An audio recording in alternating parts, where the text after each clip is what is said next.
जयंत पाटलांनी काय बोललेले हे मला माहिती नाही. तुम्ही प्रश्न विचारता. त्यांनी त्यांचं मत काय मांडावं हा त्यांचा अधिकार आहे. ते त्यांच्या व्यासपीठावर त्यांना जे योग्य वाटेल ते बोलू शकतात. त्या पद्धतीनं त्यांनी काही वक्तव्य केलं असेल, पण मला त्याच्यातला दुरान्वय पण काही माहिती नाही. तो शेवटी त्यांचा वैयक्तिक अधिकार आहे.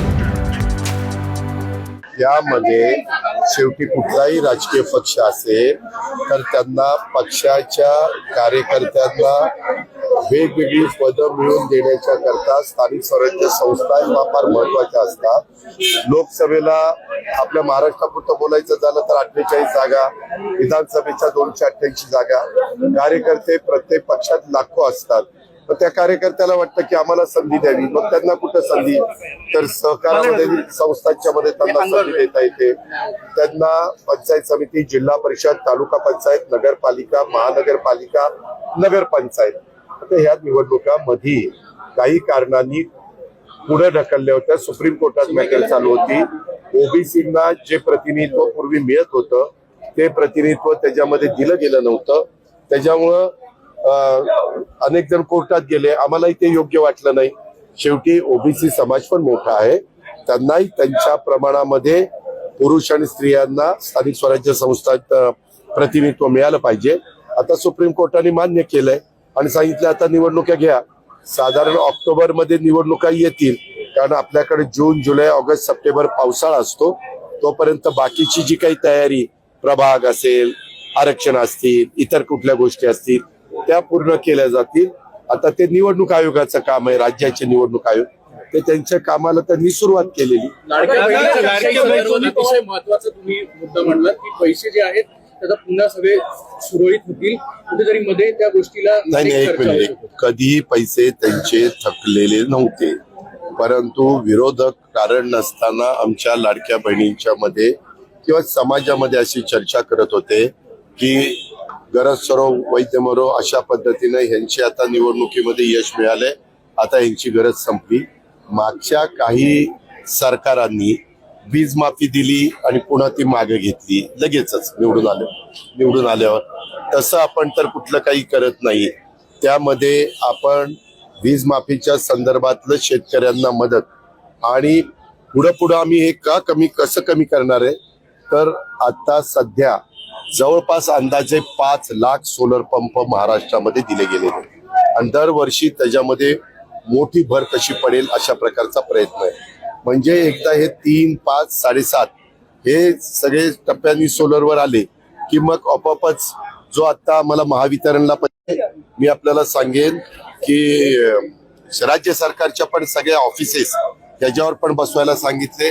काही ठिकाणी आम्ही पिण्याच्या पाण्याच्या योजना आहेत मजिप्राच्या, त्या चालण्याच्या करता पण तिथं विजेची जेवढी डिमांड आहे ती पण त्याच्यामध्ये अंतर्भुक्त केलेली आहे आणि तशा पद्धतीने आम्ही सोलर पॅनलला मान्यता दिली. नवीन चेहऱ्यांना संधी देणं हे तुमचं धोरण राहिलेलं आहे. तेच धोरण जयंत पाटलांनी स्पष्टपणे बोलून दाखवलं. हेच धोरण खरं तर हीच त्यांची खतखत मनातनं बाहेर आली असेल का? कारण तुम्ही आणि जयंत पाटील अनेक वर्षांपासून एकमेकांना ओळखता. या संदर्भामध्ये जयंत पाटलांनी काय बोललेले हे मला माहिती नाही. तुम्ही प्रश्न विचारता.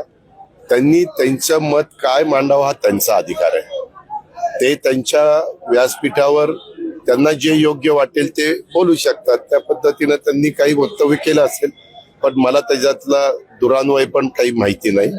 तो शेवटी त्यांचा वैयक्तिक अधिकार आहे आणि त्यांच्या संघटनेचा अंतर्गत प्रश्न. दादा, तुम्ही भाषणात म्हणालात की जातीजातीमध्ये तेढ निर्माण करण्याचे किंवा धर्माधर्माचा देश करणारे वक्तव्य नसतो, काय नाही.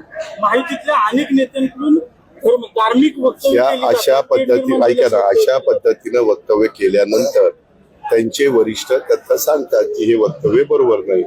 काही आता पक्ष मोठा असला की काही कार्यकर्ते तुम्ही काही प्रश्न विचारला तर त्यांना त्याच्यातली पूर्ण माहिती नसली तरी ते काहीतरी उत्तर देऊन जातात आणि मग त्याच्यातनं कधी कधी प्रश्न निर्माण होतात, परंतु नंतर त्याच्याबद्दलचं निरसन हे पक्षाचे प्रमुख नेते करतात. लक्ष्मण असं म्हणतात की हा काळा दिवस होता आजचा. मी नको असल्या माणसाची विकृतीचे प्रश्न मला कशाला विचार आता दोन्ही पवारांनी एकत्र यावं असं म्हटलं जात होतं. कार्यकर्त्यांची सुद्धा ती भावना होती. वर्धापन दिनाला आपल्या आलेल्या पण अनेक कार्यकर्त्यांचं म्हणणं आहे की दोन्ही पवारांनी एकत्र यावं. त्यावर तुमचं म्हणणं? या संदर्भात आज आम्ही महायुती सरकारचे घटक म्हणून काम करतो. कार्यकर्त्यांची वेगवेगळी मतं असू शकतात. काही कार्यकर्त्यांची अजून काही वेगळी मतं आहेत. कारण तुम्ही इतर काही कार्यकर्त्यांच्या बाईट घेतल्या, त्या बाईट माझ्याही पाहण्यामध्ये सकाळी आल्या. जेव्हा आता कार्यकर्ता हा कार्यकर्ता असतो, परंतु निर्णय घेणारे नेतेगण असतात, पक्षातले प्रमुख मान्यवर असतात, त्यांनी या संदर्भामध्ये चर्चा करायची असते. कार्यकर्ते मी मगाशी भाषणात पण सांगितलं, काय हौसे नवसे गौसे अशा पद्धतीचे कार्यकर्ते असतात. उत्साहाच्या भरात कोण काय बोलतं, कोण काय बोलतं, आणि मग तुम्ही तेवढंच दाखवत बसता. आगामी केंद्रात नरेंद्र आणि राज्यात देवेंद्रला अजितदादांनी सोडावं आणि आमच्यासोबत यावं असं पुढच्या गटाचे कार्यकर्ते म्हणतात. त्यांनी काय म्हणावं तो त्यांचा प्रश्न आहे ना, मला काय त्याच्याबद्दल करायचं. आम्ही त्यांच्याकडे जाणार ना, त्यांनी आमच्याकडे आगामी यावं. निवडणूक त्यांनी हे का त्याला काही जो म्हणला ना त्याला काहीच अधिकार नाही. अधिकार आहे वरिष्ठांना, त्याच्यामध्ये त्यांना काय अधिकार आहे मला माहिती आहे. त्याला मीच महापौर केला होता. महापालिका निवडणुकीचं भाषणादरम्यान तुम्ही तडजोड नका असं म्हटलं होतं. काय काय काय तडजोड तडजोड नको करू असं नका. तडजोड करू नका असं तुम्ही म्हटलं होतं. या सगळ्या चर्चांना तुम्ही पूर्ण विराम दिलाय का? पवार कुठल्या तडजोड? तुम्ही जे म्हणाला होता भाषणादरम्यान की तडजोड कोणत्याही परिस्थितीत तडजोड होणार नाही. नाही मी असं सांगितलं की काम करत असताना शिवशाहू फुले आंबेडकरांची विचारधारेवर मी बोललो. तुम्ही त्याला वेगळं वळण देऊ नका. मी असं सांगितलं हा पुरोगामी विचारांचा महाराष्ट्र आहे. शिवशाहू फुले आंबेडकरांची विचारधारा ह्या मातीमध्ये इतकी खोलवर रुजली गेलेली आहे, किंवा महापुरुषांची पुण्यश्लोक अहिल्यादेवी होळकर असतील, सावित्रीबाई फुले असतील, राजमाता जिजाऊ असतील, त्यामध्ये अनेक मान्यवर, त्याच्यामध्ये अण्णाभाऊ साठे असतील, खूप जण त्याच्यामध्ये मान्यवरांची नावं घेता येतील, मौलाना आझाद असतील, आणि ह्या सगळ्यांच्या संदर्भातली विचारधारा ही पुढे नेत असताना कुठल्याही परिस्थितीत तडजोड होणार नाही असं मी दादा 4च्या प्रभागाच्या संदर्भातलं काही नाही. मी माझ्या कार्यकर्त्यांना मी एक सांगितलं, मुंबईत एकच वॉर्ड राहणार. काय होतंय, कधी शेवटी मंत्रिमंडळ त्याबद्दलचा निर्णय घेतात, कधी मागे 2चा झालेला आपण पाहिलाय, मध्ये ते उद्धवराव ठाकरे साहेबांच्या नेतृत्वाखाली 3चा झालेला बघितला, त्याच्या आधी पण एकदा 3चा झाला होता, आता 4चा पण काही जण बोलतात. त्याच्यावर मी सांगितलं की कार्यकर्ते खूप मला विचारत असतात, दादा 4चा होणार का, 2चा होणार का, 3चा होणार. त्यापेक्षा त्यांची मानसिकता मी तयार केली पाहिजे ना.